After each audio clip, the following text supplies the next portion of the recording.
ہم اپنی medical education کے دوران دل کی ای سی جی کے بارے میں کتاب پڑھا کرتے تھے جس کا مصنف ایک امریکن کرسچین ڈاکٹر تھا۔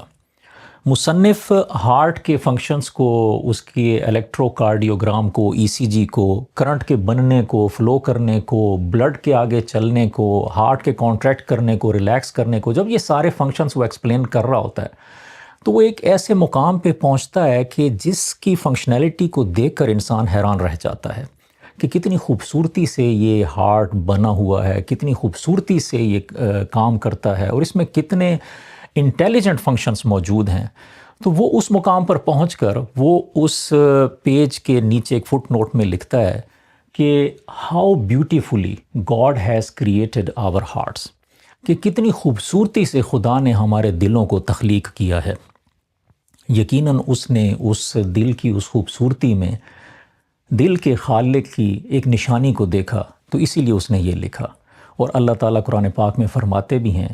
کہ اور خود تمہارے اپنے وجود میں ہماری نشانیاں ہیں، کیا تم دیکھتے نہیں؟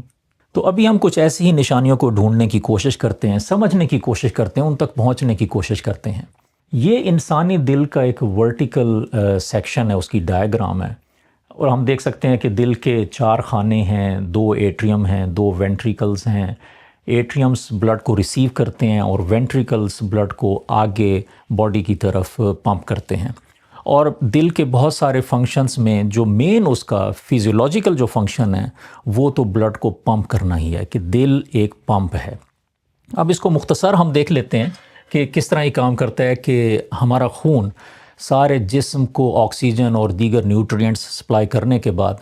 دل کی طرف واپس آتا ہے، اور وہ سپیریئر وینا کیوا اور انفیریئر وینا کیوا کے ذریعے رائٹ ایٹریم میں آتا ہے۔ رائٹ ایٹریم کانٹریکٹ کرتا ہے اور بلڈ کو پش کرتا ہے رائٹ وینٹریکل میں، پھر رائٹ وینٹریکل کانٹریکٹ کرتا ہے اور بلڈ کو پش کرتا ہے پلمونری آرٹریز میں، اور پلمونری آرٹریز کے ذریعے بلڈ لنگز میں جاتا ہے، پھیپھڑوں میں، وہاں سے یہ جو بلڈ جس میں سے آکسیجن نکل چکی تھی، جسے ڈی آکسیجنیٹڈ بلڈ کہتے ہیں، تو وہ پھیپھڑوں میں جا کر دوبارہ وہاں سے فریش آکسیجن لیتا ہے اور وہ آکسیجنیٹڈ بلڈ بن جاتا ہے، اور وہ آکسیجنیٹڈ بلڈ پھیپھڑوں سے ہو کر پلمونری وینز کے ذریعے لیفٹ ایٹریم میں آتا ہے، پھر لیفٹ ایٹریم اس بلڈ کو، آکسیجنیٹڈ بلڈ کو لیفٹ وینٹریکل میں پش کرتا ہے، اور لیفٹ وینٹریکل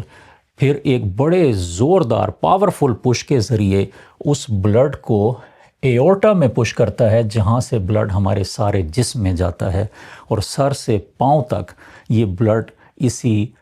لیفٹ وینٹریکل کی کانٹریکشنز کی وجہ سے وہاں پر فلو کرتا رہتا ہے۔ اب ہم یہ دیکھتے ہیں کہ ہارٹ کانٹریکٹ کرتا کیسے ہے۔ ہارٹ ایک مسل ہے، مسل کو کانٹریکٹ کرنے کے لیے ایک الیکٹرک کرنٹ کی ضرورت ہوتی ہے۔ اب ہو تو یہ بھی سکتا تھا کہ اس ہارٹ کی کوئی نرو برین کے ساتھ جڑی ہوتی، برین میں ہمارے الیکٹریکل سگنلز فلو کر رہے ہوتے ہیں، وہاں سے اسے الیکٹریکل سپلائی ملتی اور پھر یہ کانٹریکٹ کرنا شروع کرتا۔ لیکن اللہ تعالیٰ نے ہمارے دل کو، دل تو دل ہی ہے نا، تو اس کو ایسے بنایا کہ اس کو کسی کا محتاج نہیں بنایا۔ اس میں الیکٹریسٹی پیدا کرنے کا، کرنٹ پیدا کرنے کا ایک اپنا نظام بنا دیا، بلکہ یوں کہا جا سکتا ہے کہ اللہ تعالیٰ نے ہمارے ہارٹ کے اندر ایک بجلی گھر بھی بنایا ہوا، ایک جنریٹر جہاں پہ الیکٹرک کرنٹ جنریٹ ہوتا ہے، اور وہ ہے یہ نوڈ جسے سائنو ایٹریل نوڈ کہتے ہیں یا ایس اے نوڈ۔ اب اس کے اندر کرنٹ بنتا ہے، اور پھر کرنٹ یہ تاروں نما کہہ لیں، نروز جو ہیں، ان کے ذریعے سپلائی ہوتا ہے ہارٹ میں۔ تو پہلے یہ کرنٹ آتا ہے ایٹریم میں، اب ایٹریم میں جب کرنٹ آتا ہے تو ایٹریم کانٹریکٹ کرتے ہیں اور یہ بلڈ کو پش کرتے ہیں وینٹریکل میں۔ اب ایک انٹرسٹنگ یہاں پہ سچویشن یہ ہے کہ اسی کرنٹ نے آگے جانا ہے اور وینٹریکلز کو بھی اسی کرنٹ نے کانٹریکٹ کرنا ہے، لیکن یہاں پہ ایک پرابلم ہے۔ پرابلم یہ ہے کہ الیکٹرک کرنٹ کی سپیڈ بہت تیز ہوتی ہے۔ کرنٹ جو یہاں سے نکلا وہ تو فوراً یہاں پہنچ کے اور ایٹریم اور وینٹریکلز کو اکٹھا کانٹریکٹ کر سکتا ہے، لیکن اگر یہ دونوں ایٹریمز اور وینٹریکلز دونوں ایک ساتھ کانٹریکٹ ہو جائیں تو پھر ہارٹ فنکشن نہیں کر سکے گا۔ فنکشن تبھی ہو سکتا ہے کہ ایٹریمز پہلے کانٹریکٹ کریں، وہ وینٹریکل کو بھریں پہلے، اور پھر بعد میں وینٹریکل جب بھر جائیں تو وہ پش کر کے آگے بلڈ کو بھیجیں۔ اگر دونوں اکٹھے کانٹریکٹ ہو جائیں تو ہارٹ فنکشن نہیں کر سکے گا۔ تو اب اس کا حل کیا ہے؟ تو اس کا حل یہ ہے کہ جس طرح ہم اپنی زبان میں کہہ رہے ہیں کہ اللہ تعالیٰ نے یہاں پر ایک بجلی گھر بنایا ہے، تو آگے پھر ایٹریمز اور وینٹریکلز کے بیچ میں ایک گرڈ سٹیشن بھی بنا دیا ہے۔ گرڈ سٹیشن کا کام یہ ہوتا ہے کہ وہ بجلی گھر سے بجلی لیتا ہے، اس کو سٹور کرتا ہے اور آگے ضرورت کے مطابق ڈسٹریبیوٹ کرتا ہے۔ تو یہ ایک اور نوڈ ہے جسے ایٹریو وینٹریکولر نوڈ کہتے ہیں یا اے وی نوڈ۔ ایسے نوڈ بجلی جنریٹ کر کے ایٹریم میں پہنچاتا ہے اور پھر وہی بجلی جب ایسے نوڈ پہ پہنچتی ہے تو یہاں پر اس گرڈ سٹیشن کا فنکشن یہ ہے کہ یہ اس بجلی کو تھوڑی دیر کے لیے روک لیتا ہے۔ اب اس ساری ایکسرسائز میں ہم دیکھ تو رہے ہیں نا اس خالق کی نشانیوں کو۔ اب یہاں پہ سوچنے کا مقام یہ ہے، کس نے اس کرنٹ کو یہ بتایا یا سمجھایا کہ اس نے یہاں پہ رکنا ہے؟ اب کرنٹ کوئی کانشیس چیز تو ہے نہیں، کرنٹ تو ایک غیر مادی چیز ہے۔ کرنٹ کوئی ایسی چیز تو ہے نہیں کہ کرنٹ جب یہاں پہ پہنچے اور پھر پیچھے مڑ کے دیکھے کہ اوہ میں تو یہاں پہنچ گیا، بلڈ تو ابھی آیا نہیں، تو چلو تھوڑی دیر رکا جائے۔ کرنٹ تو خود سے ایسا نہیں کر سکتا، کرنٹ کو تو جہاں پہ کنیکشن ملے گا وہ آگے فلو کرے گا۔ تو یہ کسی نے سوچا، کسی نے ڈیزائن کیا۔ سوچنے کا لفظ تو خیر اس خالق کے لیے مناسب نہیں، وہ تو ہماری اپنی لینگویج کا لفظ ہے سوچنا، لیکن کسی نے اس کو ڈیزائن کیا کہ یہ ہارٹ کیسے فنکشن کرے گا، اور اس کے لیے خالق نے جب یہ ہارٹ بنایا تو یہاں پر یہ گرڈ سٹیشن رکھا، یہ نوڈ رکھا جہاں پہ آ کے کرنٹ تھوڑی دیر کے لیے رک جاتا ہے، اور جب وینٹریکل فل ہو جاتے ہیں تو پھر یہ کرنٹ اس تھوڑے سے وقفے کے بعد آگے چلتا ہے، اور جیسے ہی آگے چلتا ہے تو فوراً اس سارے وینٹریکلز میں پہنچ کے وینٹریکل کو کانٹریکٹ کر دیتا ہے۔ اسی اے وی نوڈ میں پیدا ہونے والے کرنٹ فلو کے وقفے کی وجہ سے ہمارا ہارٹ ایفیکٹیولی ایک پمپ کے طور پہ کام کرتا ہے، اور ہم دیکھ سکتے ہیں کہ پہلے ایٹریم کانٹریکٹ کرتا ہے اور پھر وقفہ اور پھر وینٹریکل، کانٹریکشن وقفہ وینٹریکل، اور یہ وقفہ ہم ادھر ای سی جی میں بھی دیکھ سکتے ہیں۔ یہاں ای سی جی میں یہ پی ویو کے آخر سے لے کر اور کیو ویو کے سٹارٹ تک یہ وہ وقفہ ہے جو اے وی نوڈ میں کرنٹ کے رکنے کی وجہ سے پیدا ہوتا ہے، اور اس کی ڈیوریشن تقریباً 90 سے 120 ملی سیکنڈز ہوتی ہے، اور اگر یہ وقفہ نہ ہو تو ہمارا بلڈ آگے پمپ ہو ہی نہیں سکتا۔ اب اسی اللہ تعالیٰ کی نشانی پر پہنچ کر، اسی جگہ پر، اسی مقام پر پہنچ کر وہ کتاب کا مصنف لکھتا ہے کہ خدا نے کتنی خوبصورتی سے ہمارے دلوں کو تخلیق کیا ہے۔ اب تھوڑا سا اور آگے چلتے ہیں اور کچھ اور نشانیوں کو دیکھتے ہیں۔ ہارٹ ہمارے جسم کا ایک واحد آرگن ہے جس میں مسلسل ایک خاص قسم کی آواز پیدا ہوتی ہے۔ اب میڈیکل کی بکس میں اور لٹریچر میں اس آواز کو ایک نام دیا جاتا ہے، لب ڈب۔ یہ دو آوازیں ہوتی ہیں، ایک لب اور ایک ڈب، اور ہم اپنے میڈیکل نوٹس میں اسے S1 اور S2 کے طور پہ لکھتے ہیں کہ ساؤنڈ 1 اور ساؤنڈ 2۔ ہو سکتا ہے یہ ویڈیو ایک میڈیکل لیکچر کی طرح تھوڑی سی بورنگ سی لگے، لیکن جب ہم اللہ کی نشانیوں کو سمجھ کر اور کچھ غور کر کے محسوس کرنے کی کوشش کرتے ہیں تو ان میں ایک اپنا ہی لطف ہوتا ہے۔ اب یہ S1 اور S2 ساؤنڈز، لب ڈب، یہ کریٹ کیسے ہوتی ہیں، ساؤنڈز بنتی کیسے ہیں؟ وینٹریکلز میں بلڈ کے آنے کے اور جانے کے دو راستے ہوتے ہیں، ایک راستہ پیچھے ہے ایٹریم کی طرف اور ایک آگے ویسلز کی طرف ہے جہاں سے آگے بلڈ نے جانا ہے۔ تو اب اگر وینٹریکل جسٹ کانٹریکٹ کر جائیں تو بلڈ کو تو نہیں پتا کہ اس نے کس طرف جانا ہے، اسے تو جہاں راستہ ملے گا وہیں چلا جائے گا۔ بلڈ پیچھے بھی جا سکتا ہے اور آگے بھی جا سکتا ہے۔ اب ادھر پھر اللہ تعالیٰ جو خالق ہے اس ہارٹ کا، اس نے ہارٹ کے اندر دروازے بنائے ہیں جنہیں ہم ویلوز کہتے ہیں۔ جو ایٹریمز اور وینٹریکلز کے بیچ میں ویلوز ہیں یا دروازے جنہیں کہہ لیں، وہ ہیں مائٹرل ویلو اور ٹرائیکسپڈ ویلو، اور جو ویلوز ہیں وینٹریکلز کے بعد آگے پلمونری آرٹری اور ایورٹا میں، وہ ہیں پلمونری ویلو اور ایورٹک ویلو۔ جب وینٹریکلز کانٹریکٹ کرتے ہیں تو ان کا مقصد ہوتا ہے کہ بلڈ آگے کی طرف جائے، پیچھے کی طرف نہیں۔ تو ان کی کانٹریکشن کے ساتھ یہ جو پیچھے کی طرف ایٹریمز کی طرف ویلوز ہیں یہ دونوں بند ہوتے ہیں۔ اب دروازہ جہاں بھی بند ہوتا ہے اگر زور سے ہوتا ہے تو اس کی آواز پیدا ہوتی ہے، تو جب یہ دونوں ویلوز بند ہوتے ہیں، جب وینٹریکل زور سے کانٹریکٹ کرتے ہیں تو اس وقت پہلی آواز پیدا ہوتی ہے لب۔ اب جب وینٹریکلز پورے کانٹریکٹ کر کے بلڈ کو آگے بھیج چکے ہوتے ہیں ایورٹک اور پلمونری ویلوز کے تھرو ایورٹا اور پلمونری آرٹری میں، تو اس کے بعد جب اب وینٹریکل نے ریلیکس ہونا ہے ایٹریم سے اور بلڈ لینے کے لیے، اب اگر اس ریلیکسیشن کے دوران اگر یہ دروازے کھلے رہیں تو بلڈ یہاں سے واپس آ سکتا ہے. لیکن یہاں پر اللہ تعالیٰ نے ایک نظام بنایا ہے کہ جب ایٹریم اپنی کانٹریکشن کے بعد ریلیکس ہونے لگتا ہے تو فوراً یہ ویلوز بند ہو جاتے ہیں، یہ دروازے بند ہوتے ہیں. اور یہ جب دروازے بند ہوتے ہیں تو اس میں وہ S2 سیکنڈ آواز پیدا ہوتی ہے، ڈب. تو وینٹریکلز کی کانٹریکشن کے شروع میں لب اور اینڈ پر ڈب، لب ڈب، لب ڈب. اور یہ آواز کچھ یوں ہوتی ہے.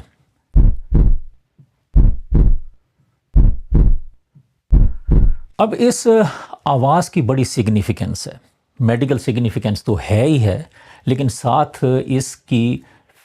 فلاسفیکل اور اسپریچول سگنیفیکنس بھی ہے. یعنی اس کی طبی اہمیت بھی ہے، لیکن فلسفہ اور روحانیت میں بھی اس کی بڑی سگنیفیکنس ہے. میڈیکل سگنیفیکنس تو یہ ہے کہ لب ڈب، یہ جو دو آوازیں ہیں، یہ ہارٹ کی ہیلتھ کے بارے میں ہمیں بتاتی ہیں. جب ہم اسٹیتھوسکوپ لگا کر پیشنٹ کا ہارٹ سنتے ہیں تو ہم اسی لب ڈب پر غور کرتے ہیں،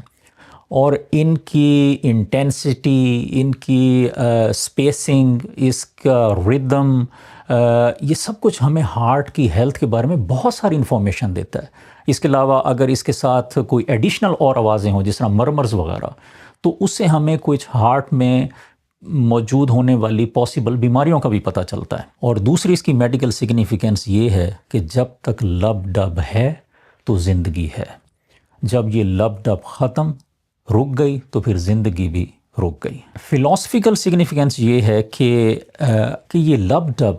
ہمارے اندر ایک کلاک کی ٹک ٹک ہے، کہ اللہ تعالیٰ نے ہمارے اندر ایک کلاک رکھ دیا ہے کہ جو بس چلتا جا رہا ہے، جس کی ٹک ٹک کی آواز آ رہی ہے، اور وہ ہمیں ایوری پاسنگ مومنٹ کے بارے میں بتاتا ہے کہ ہماری زندگی اب آگے کی طرف چلتی جا رہی ہے، بغیر رکے، بغیر اپنی سپیڈ اور راستہ چینج کیے یہ آگے کی طرف جا رہی ہے. کلاک کی ٹک ٹک ٹک ٹک جاری ہے، اور ایوری لب ڈب جو ہے اس گنتی کو پورا کر رہی ہے کہ جو ہمیں خالق نے اس دنیا میں عطا کی ہیں. اب ہمارا جو ہارٹ ہے وہ ایک منٹ میں تقریباً ایوریج 72 بار وہ دھڑکتا ہے، یعنی 72 بار لب ڈب کی آواز کریٹ ہوتی ہے. ایک دن میں تقریباً 1,00,000 بار، اور ایک سال میں تقریباً 3.5 کروڑ بار، اور 80 سال کی عمر تک تقریباً 3 ارب بار یہ لب ڈب یہ ہوتی ہے. لیکن اہم پوائنٹ یہ ہے کہ اگرچہ یہ 3 ارب بہت بڑا نمبر معلوم ہوتا ہے، لیکن صرف کل سے لے کر آج تک اس میں سے 1,00,000 مائنس ہو گیا. آج سنڈے ہے، پچھلے سنڈے سے لے کر آج تک 7,00,000 اس میں سے مائنس ہو گئے، اور اگر میری زندگی آگے بھی ہے تو اگلے سنڈے تک مزید 7,00,000 اور مائنس ہو جائیں گے. تو فلاسفیکلی ہمیں یہ لب ڈب اس وقت کی اہمیت کو بتا رہی ہے کہ یہ جتنا ہمارے پاس محدود وقت ہے اس کو استعمال کر لیا جائے. اور اس کے بعد ہے اسپریچول سگنیفیکنس. اسپریچول سگنیفیکنس یہ ہے کہ ایک تو یہ ریمائنڈر ہے اللہ تعالیٰ کی مرسی کا کہ ہم نے اپنا ہارٹ خود بنایا نہیں، ہم نے اس ہارٹ کو ڈیزائن نہیں کیا، ہم اس ہارٹ کو خود سے چلا نہیں رہے، ہم اس میں چلنے والی بجلی کا بل نہیں ادا کر رہے، ہم سو رہے ہیں، جاگ رہے ہیں، جس بھی حالت میں ہیں یہ مسلسل چلتا جا رہا ہے، اور اللہ تعالیٰ اسے چلا رہے ہیں. اور یہ بھی کہ ہم اس کے چلنے پر مکمل طور پر اللہ تعالیٰ کے اوپر ڈیپینڈنٹ ہیں، کہ جب تک وہ اسے چلائی رکھے گا یہ چلتا رہے گا. اور جس وقت ایک تھوڑی سی وجہ بنا کے، تھوڑا سا سبب بنا کے ایسے نوڈ میں کرنٹ بننا بند ہو جائے، آگے کوئی نرو ڈیمیج ہو جائے، اے وی نوڈ میں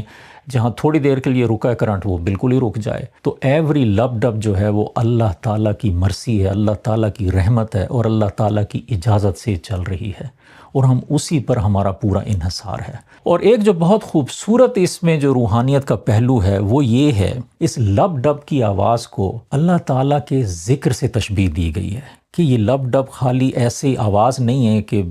بے مقصد سی آواز، بلکہ یہ ہمارے دل میں اللہ کا ذکر جاری ہے، اللہ کے نام کا ذکر، اللہ کی وحدانیت کا ذکر. اب ہو سکتا ہے یہ بات تھوڑی سی آڈ سی لگے، لیکن اللہ تعالیٰ نے قرآن پاک میں فرمایا ہے، جس کا مفہوم یہ ہے کہ اس کی پاکی تو 7 آسمان اور زمین اور وہ ساری چیزیں بیان کر رہی ہیں جو آسمان و زمین میں ہیں. کوئی چیز ایسی نہیں جو اس کی حمد کے ساتھ اس کی تسبیح نہ کر رہی ہو، مگر تم ان کی تسبیح سمجھتے نہیں ہو. اب تمام مفسرین نے یہ جو کوئی چیز ہے اس کے بارے میں کہا ہے کہ اس میں ہر چیز شامل ہے۔ کوئی چیز کا مقصد یہ ہے کہ ایوری تھنگ، چاہے وہ جاندار ہو یا ہمیں بظاہر بے جان لگتی ہو، چاہے وہ پرندے ہوں، چاہے وہ درخت ہوں، اور چاہے کوئی پتھر ہوں،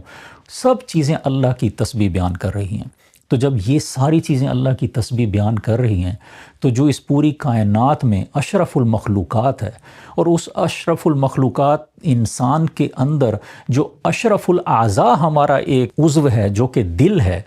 وہ کیسے تسبیح نہیں بیان کرتا ہوگا؟ تو عین ممکن یہ ہے کہ یہ لب ڈب جو ہے یہ اللہ کی تسبیح ہی ہو، اور اگر غور کریں تو یہ لگتا بھی ایسے ہی ہے۔ اللہ اللہ اللہ اللہ اللہ۔ اب یہاں یہ سوال ذہن میں آ سکتا ہے کہ اللہ تو ایک نام ہے، ایک لفظ ہے، لیکن یہ دو ساؤنڈز ہیں، تو ہم اللہ کے نام کو دو ساؤنڈز میں کیسے کر رہے ہیں؟ تو یاد رکھنا چاہیے کہ اللہ جو ہے وہ الالہ بھی ہے، تو اگر ہم اسے سیپریٹ بھی پڑھنا چاہیں دو ساؤنڈز میں تو الالہ بھی پڑھ سکتے ہیں۔ اس کے علاوہ بعض صوفی بزرگوں نے یہ کہا ہے کہ یہ بیسیکلی لا الہ الا اللہ ہے، تو وہ دو سیٹس آف ساؤنڈز کو ملاتے ہیں اور وہ کہتے ہیں کہ یہ لا الہ الا اللہ کی تسبیح ہے، اور وہ بھی ممکن ہو سکتا ہے کہ اگر ہم اسے دیکھیں تو شاید ایسا بھی ہو، لا الہ الا اللہ،